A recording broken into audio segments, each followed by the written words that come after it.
خوشبوئے رمضان خوشبوئے رمضان الحمدللہ رب العالمین والصلاة والسلام علی سید الانبیاء والمرسلین اما بعد فاعوذ باللہ من الشیطان الرجیم بسم اللہ الرحمن الرحیم الصلاة والسلام علیک یا رسول اللہ وعلی آلک و اصحابک یا حبیب اللہ۔ ناظرین و سامعین کرام، آج کے ہمارے خوشبوئے رمضان کے ایپیسوڈ میں ہماری گفتگو حقوق العباد کے حوالے سے ہے۔ ایک حدیث پاک نبی پاک سید عالم نور مجسم علیہ السلام کی میں آپ کی سماعتوں کی نظر کرنا چاہوں گا۔ اس حدیث پاک میں حقوق العباد اور اصلاح معاشرہ سے متعلق ایک بہترین نسخہ ہے۔ ایک صحابی نبی پاک سید عالم علیہ السلام کے جن کی طبیعت پر خوف خدا کا بہت غلبہ تھا، اکثر یہ خوف خدا سے گریاں جاری کرتے رہتے تھے۔ خوف خدا کا اس قدر غلبہ ان کی طبیعت پر ہوا کہ مسجد میں آ کے بیٹھ گئے ایک کونے میں اور گھر جانا ہی چھوڑ دیا۔ رات بھر نوافل میں مشغول رہتے اور دن کا روزہ رکھ لیتے۔ یوں ان کے شب و روز گزرنے لگے، مسجد میں ہی ان کا زیادہ وقت گزرتا، رات عبادت میں، قیام میں، نوافل میں، اور دن ان کا روزے کی حالت میں، نفلی روزے۔ تو جب نبی کریم صلی اللہ تعالی علیہ وآلہ وسلم نے ان کے اس معمول کو ملاحظہ فرمایا تو انہیں بلا کر پوچھا کہ یہ کیا معاملہ ہے، تم گھر ہی نہیں جاتے، مسجد میں ہی پڑے رہتے ہو؟ تو عرض کی کہ مجھے اللہ کے عذاب سے بہت ڈر لگتا ہے، خوف خدا کی وجہ سے میں نے دنیاوی معاملات کو چھوڑ دیا ہے اور مسجد میں ہی پڑا رہتا ہوں تاکہ میرا سارا وقت عبادت میں گزرے۔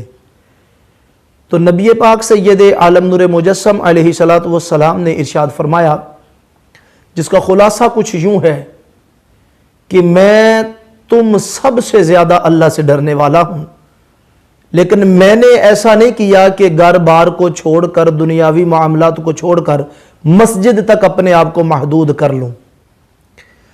تو نبی پاک سید عالم علیہ السلام نے جو وصیت اور جو نصیحت ان صحابی رضی اللہ تعالیٰ عنہ کو فرمائی، اس میں حقوق العباد کے حوالے سے اور اصلاح معاشرہ کے لحاظ سے بڑا بہترین مواد ہے، بہترین نسخہ ہے۔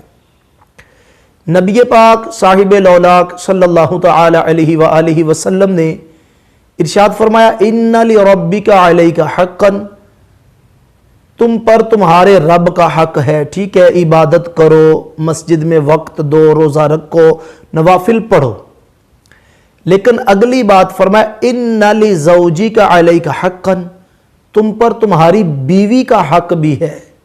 وَإِنَّ لِزَوْرِكَ عَلَيْكَ حَقًّا، تم پر تمہارے ملاقاتیوں کا، رشتہ داروں کا، دوست احباب کا بھی حق ہے۔ وَإِنَّ لِجَسَدِكَ عَلَيْكَ حَقًّا، تم پر تمہارے جسم کا حق بھی ہے۔ وَإِنَّ لِعَيْنِكَ عَلَيْكَ حَقًّا، تم پر تمہاری آنکھ کا حق بھی ہے۔ یعنی اِنَّ لِرَبِّكَ عَلَيْكَ حَقًّا، تم پر تمہارے رب کا حق ہے، عبادت کرو اس کی، لیکن اپنے آپ کو مسجد تک محدود نہ کرو۔ اِنَّ لِزَوْجِكَ عَلَيْكَ حَقًّا، اگر تم مسجد میں ہی پڑے رہو گے، گھر نہیں جاؤ گے، بیوی کے حقوق کی پامالی ہوگی، یہ شریعت میں مطلوب نہیں ہے۔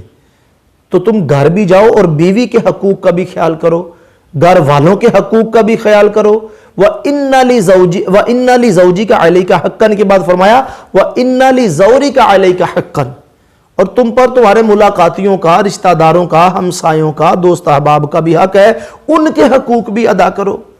اور پھر فرمایا تم چونکہ روزانہ ہی نفلی روزہ رکھتے ہو، فرض روزے تو رکھنے ہیں لیکن نفلی روزوں میں اس طرح تسلسل ہمیشہ ہی اگر روزے رکھتے رہو گے تو اس سے کمزوری آئے گی اور تم باقی معاملات کو صحیح طرح سے ادا نہیں کر سکو گے۔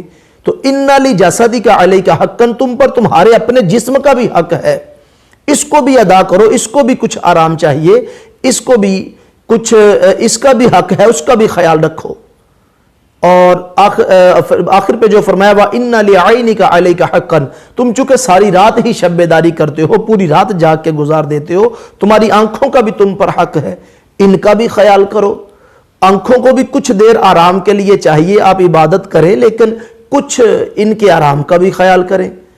تو یوں مختصر لفظوں میں بہت بڑی بات سمجھا دی گئی، اور آخر پہ جو جملہ نبی رحمت شفیع امت صلی اللہ تعالی علیہ وآلہ وسلم نے ارشاد فرمایا، وہ اس جملے پر عمل کیے بغیر اصلاح معاشرہ ممکن ہی نہیں ہے، اور اصلاح معاشرہ کا یہ سب سے بڑا اور بہترین نسخہ ہے، جس میں فرمایا فَأْتُوا كُلَّ ذِي حَقٍّ حَقَّهُ، یعنی جتنے بھی حق بیان کیے آخر پہ فرمایا ہر حقدار کو اس کا حق دے دو۔ فَأْتُوا كُلَّ ذِي حَقٍّ حَقَّهُ، ہر حقدار کو اس کا حق دو۔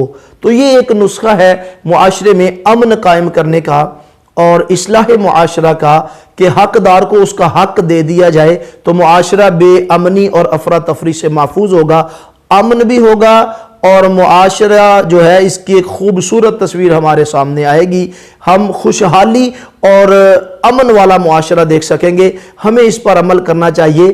حقوق اللہ کے ساتھ ساتھ حقوق العباد کی ادائیگی کا بھی خاص طور پر خیال رکھنا چاہیے۔ حقوق اللہ اگر ہم نے تلف کیے، اللہ تعالیٰ اگر چاہے گا تو اپنی رحمت سے معاف فرما دے گا، لیکن حقوق العباد کے بارے میں جو اصول دیا گیا وہ یہ ہے کہ حقوق العباد یعنی بندوں کے حقوق اس وقت تک اللہ تعالیٰ بھی معاف نہیں فرمائے گا جب تک بندہ معاف نہ کر دے اپنا حق۔ تو یہ بڑا سینسیٹیو، بڑا حساس معاملہ ہے، اس کی حساسیت کو سمجھتے ہوئے ہمیں حقوق اللہ کے ساتھ ساتھ حقوق العباد کی ادائیگی کا بھی پورا خیال رکھنا چاہیے۔ اللہ تعالی ہم سب کو عمل کی توفیق عطا فرمائے، آمین بجاہ النبی الامین صلی اللہ تعالی علیہ وآلہ وسلم۔ تو ناظرین و سامعین، ہمارے آئندہ آنے والے ایپیسوڈز کو دیکھنے کے لیے اس چینل کو سبسکرائب کر دیجئے اور بیل کا بٹن دبا دیجئے تاکہ ہماری آنے والی ویڈیوز، آنے والے خوشبو رمضان کے سلسلے آپ تک پہنچ سکیں۔ جزاک اللہ خیر۔ خوشبو رمضان، خوشبو